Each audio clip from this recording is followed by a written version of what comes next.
That ain't Snoop Dogg, y'all. April Fools! What? That is not Snoop Dogg, ladies and gentlemen. Nope. Snoop. Did you think it was him?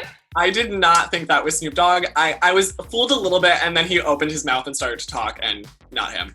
It was the voice. The voice was the dead giveaway, which seems to be the recurring theme with this show. Correct. Hi guys, I'm Charlie O'Keefe. And I'm Deidre Behar. And we are here to talk all about the Super 9 April Fool's episode of The Masked Singer. We are here still at home. We are self-quarantined, but we want to take a second to tell you, we read all your comments last week. Charlie and I are so touched by everything you guys had to say. We love doing this show because of you and because of the community that we feel we have with you, guessing these wild masks and who's behind them. So we just want to say thank you. And we are here again at home, still being safe. We hope you are too. Let's get things started. We have a lot of masks to talk about, so let's jump with the elimination tonight. I dare to say it was a roaring one. Take a look.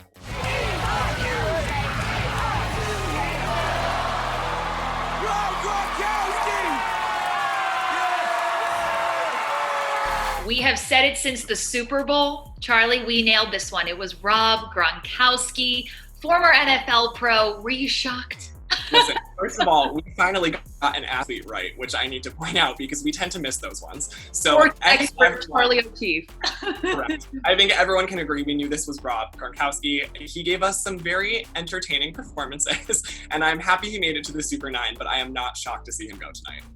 No, I think it was time to let people with stronger vocals perhaps thrive in the Super 9. But again, a fun guy. I call him the governor of fun and chaos because that's what he is.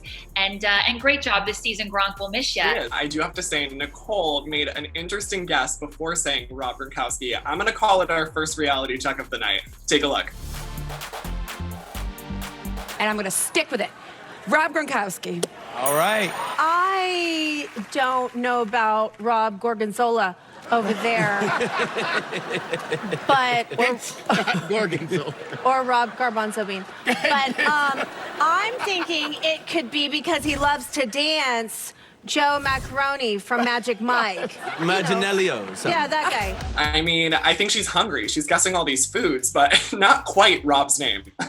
There's an actor on the show Younger. His name is Nico Tortorella, and a few of us at ET around the office, we affectionately call him Nico Tortellini. Because look, Nicole, we feel you. Sometimes it's just too challenging to get some of these like very Italian-sounding last names. I loved it though. I think she's wild and funny, and She's having a moment. Rob Garbanzo Bean, I'm into it. Yes. We support it. Well, let's jump right into the Group A performances. They certainly brought their A game. Take a look.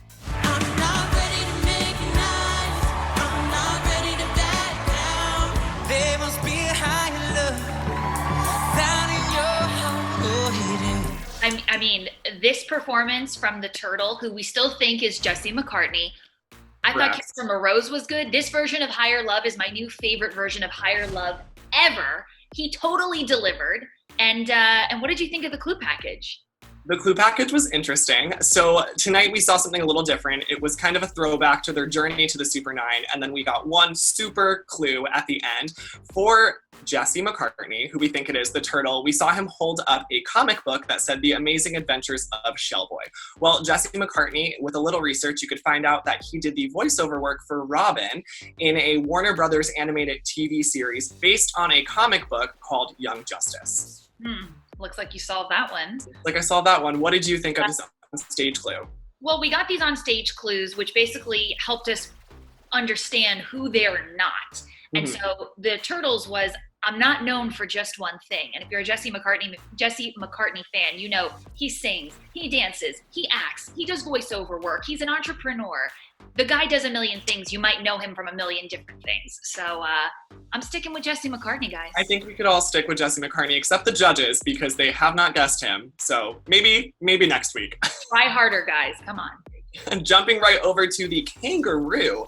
This was an interesting performance tonight, and I thought clues gave us a little more insight into who we've been guessing, Jordyn Woods.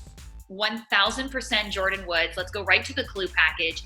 There were a lot of references to things like, I feel very vilified by the Kangaroomers and my Kangaroomer pouch and all of those types of things. And of course, Jordan Woods has gone through a really tough time with all of her drama with Kylie Jenner and Tristan Thompson. I also thought the song choice tonight was an interesting choice because it's been about a year since all that drama started and we still haven't seen them make nice. Kangaroo is kind of shady. Kangaroo is here to tell her story, and her story has been absolutely fascinating to follow on this show.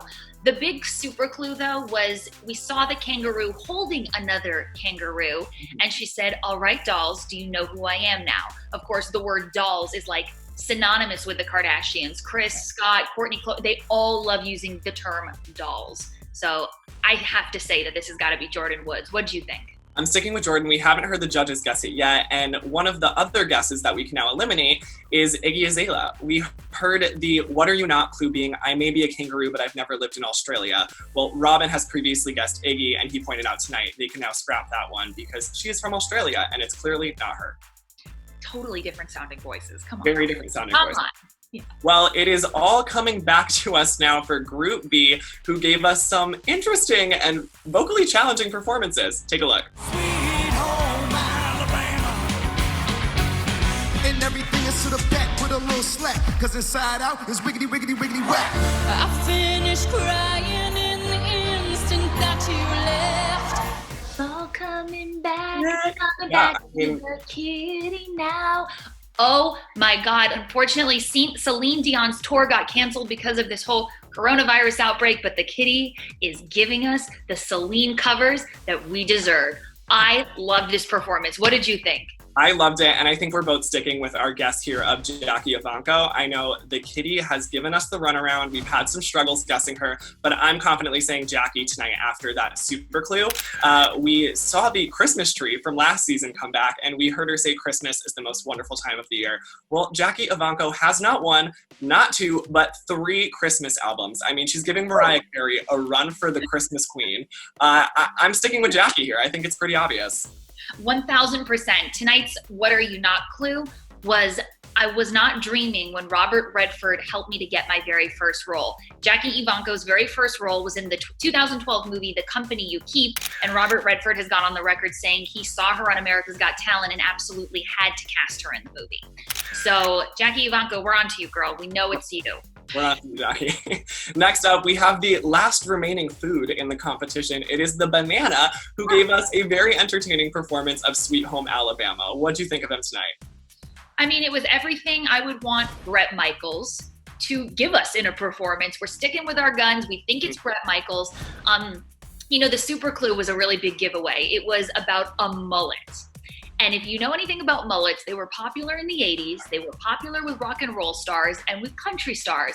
You guys, Bret Michaels is all 3.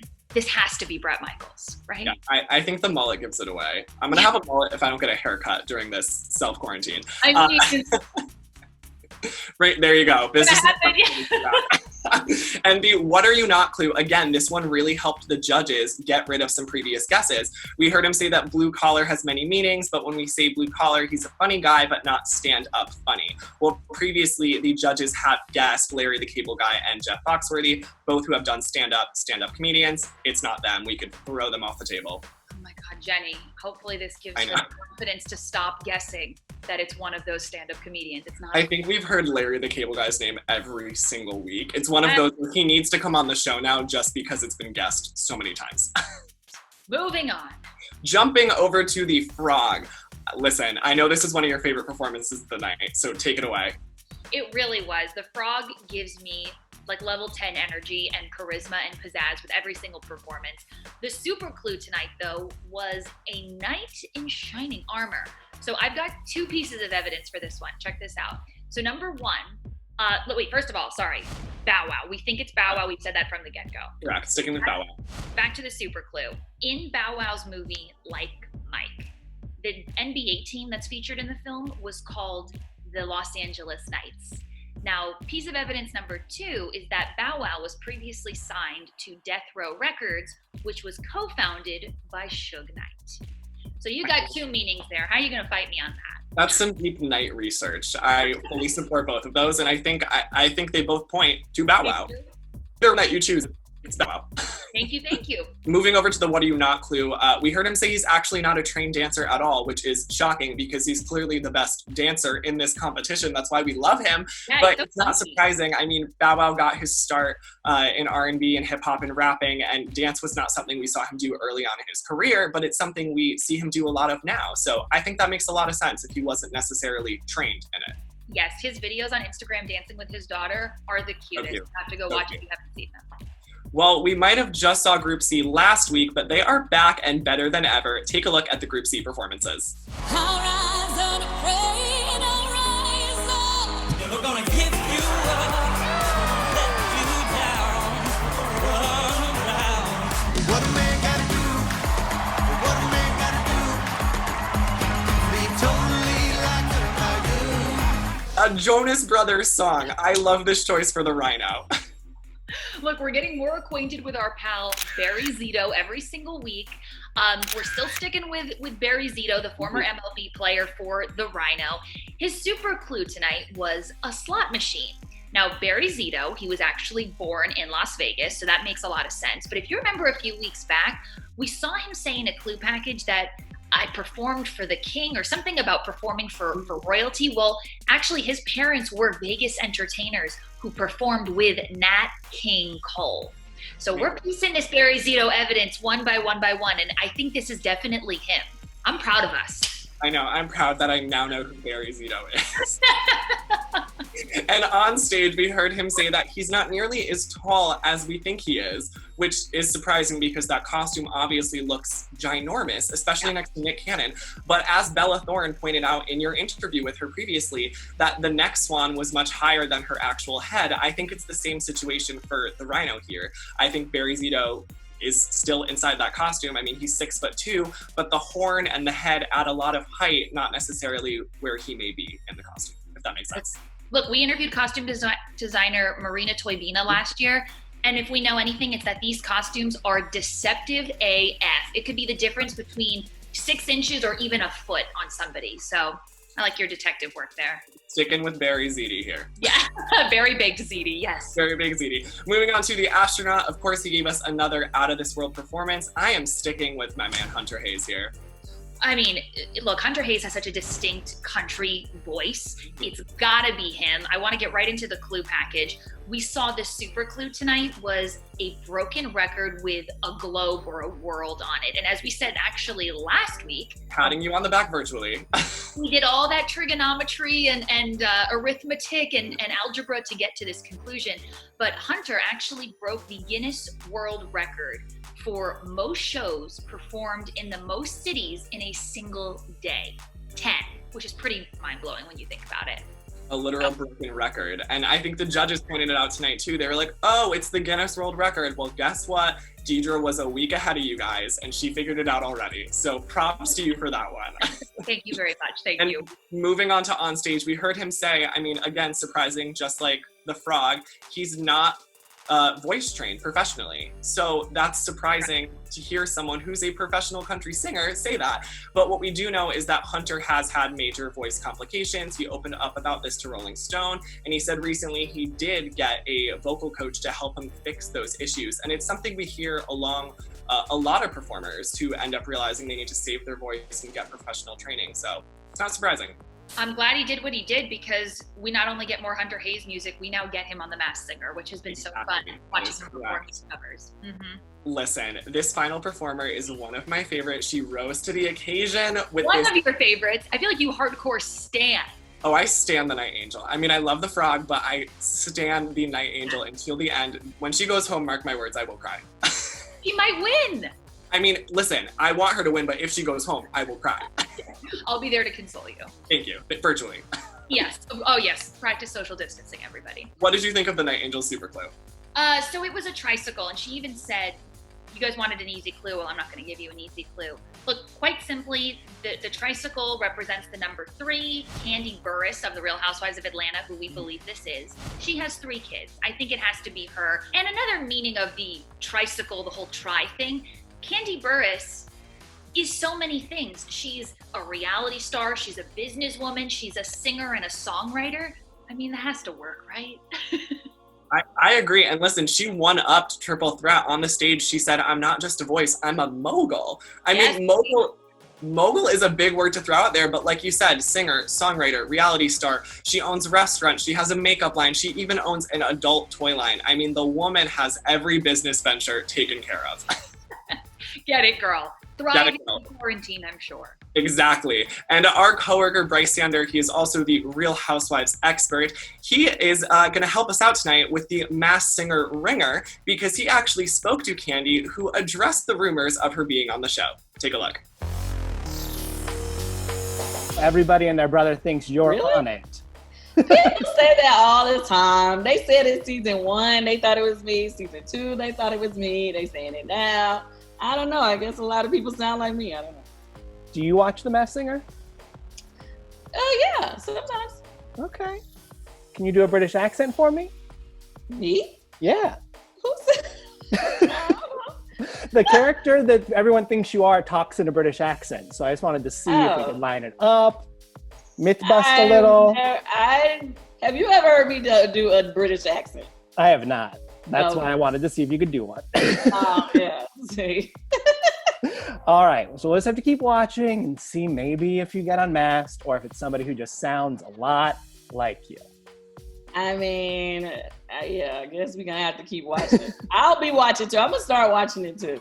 Listen, I mean, we've heard people say it before. We heard Patti LaBelle say it. We've heard every contestant on the show have to kind of lie about their identity. What do you think of her answer? Look, ET asked Jordan Woods about this earlier this season as well, and they all have the same response. It's, oh, The Masked Singer? No, I don't watch it. Like, they play so lovably and adorably dumb, but I can't wait to throw that interview in her face when we finally unveil that it is Queen Kandi Burruss. Well, we are finally now down to our Super 8. What do you think of the contestants moving forward, and who's your front runner? I mean, my front runner, I'm going to stick with the turtle. I just can't get enough of that voice. But I think a very close second could be the Night Angel or the Frog. What do you think? Listen, like I said, I stand the Night Angel. I love everything about her, but I'm also going to throw the Frog in there just because of the performance. I mean, he really brings the value with the dancing, the singing, everything on that stage. It's just unstoppable. What about the turtle, though? Justice for the turtle. Justice for Jesse McCartney. Thank you. Thank you. So we're down to our Super 8. What's happening next week? Next week, we are back to the SmackDown rounds. So we'll, I believe, see half of the performers next week compete it out. And again, another Masked Singer will be eliminated. And of course, you can count on Charlie and me to bring you this little dose of fun, amid all the crazy stuff going on in the world. Again, we read all your comments. We love talking to you on Instagram and on Twitter. So please keep all those coming. And our promise to you is that we'll be here every single week rehashing this crazy, weird show that we love so much. I'm Deidre Beihart. I'm Charlie O'Keefe. Bye, guys.